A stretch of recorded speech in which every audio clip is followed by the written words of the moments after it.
সমাজের ভিতরে, ঘরের ভিতরে এবং বাড়ির ভিতরে, দেশের ভিতরে সবচেয়ে অসহায় ব্যক্তি হলো ওই ব্যক্তি যিনি মধ্যম পন্থায় অর্থাৎ মধ্যবিত্তর যেই লোকগুলো রয়েছে তারা।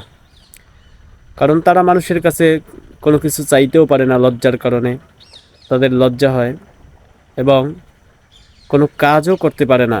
এমন যেই পন্থার মানুষগুলো রয়েছে তাদেরকে আমাদের প্রত্যেকের সহযোগিতা করা উচিত।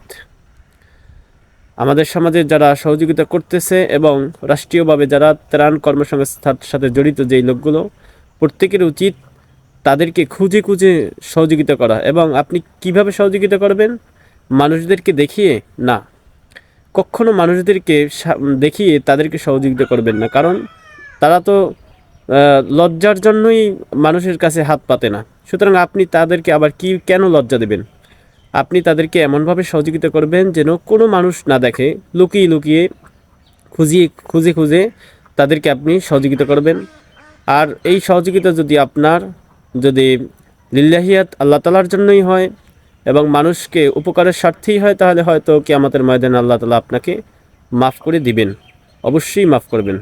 আল্লাহ তাআলা আমাদের প্রত্যেকে তৌফিক দান করুন, আমিন।